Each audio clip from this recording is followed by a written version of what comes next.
if I told you that one man, a single spy, almost changed the fate of the Middle East? What if I told you that for years, Syria's top leaders shared their most guarded secrets with a man who wasn't who they thought he was?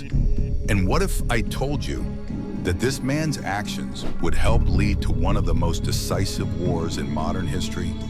This is not a story of fiction. This is the true story of Eli Cohen, the spy who started a war. He was born Eliyahu ben Shaul Cohen in 1924 in Alexandria, Egypt. To his neighbors, he was quiet, brilliant, devout. He came from a modest Jewish family. But from a young age, Cohen dreamed not just of survival, but of something bigger. A homeland, a mission, a destiny. In the late 1940s, tensions between Jews and Arabs in Egypt were reaching a breaking point. As a Zionist, Cohen faced constant suspicion, even persecution. And in 1957, after a brief time in Israel, he joined Mossad, Israel's top secret intelligence agency. But Eli wasn't a soldier, he wasn't a killer. He was something far more dangerous.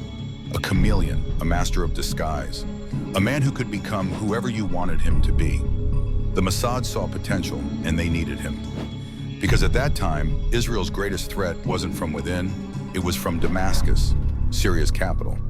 Syria, a fierce enemy of Israel, was plotting, building alliances, and fortifying its positions along the Golan Heights, a strategic plateau overlooking northern Israel. Israel needed eyes inside Syria.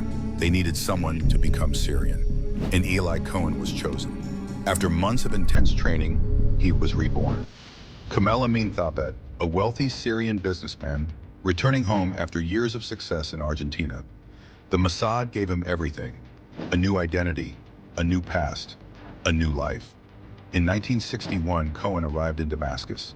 He wasn't just a spy, he was a storm, waiting to strike. He quickly rose through the ranks of Syrian society. With charm, generosity, and intelligence, he gained access to ministers, generals, even the president's inner circle. He threw lavish parties, he gave generous gifts, and all the while he listened. He watched, and he reported every secret, every plan, back to Tel Aviv. But he didn't stop there. Cohen influenced decisions. He advised military leaders on where to station troops. He suggested planting eucalyptus trees to shade soldiers in the heat. What the Syrians didn't know was that those trees would later mark targets for Israeli jets during the Six-Day War. For nearly 4 years, Eli Cohen fed Israel a torrent of intelligence. He revealed Syrian fortifications. He exposed plans to divert the Jordan River, which would have devastated Israel's water supply. He uncovered alliances, betrayals, and plots that could have cost thousands of lives. And each time he transmitted a message, he risked death. But no spy can run forever. In late 1964, Syrian counterintelligence grew suspicious. They had intercepted strange radio transmissions. They knew there was a leak. And in January 1965, they caught him. Cohen was transmitting from his apartment. He was arrested, tortured, but he refused to break. His trial was swift. His sentence, death. On May 18, 1965, Eli Cohen was led to Marjah Square in Damascus. Crowds gathered. The execution was public. His last words echoed across the square. "I am not afraid. I did it for my country." Israel begged for his release. World leaders pleaded, but Syria would not yield.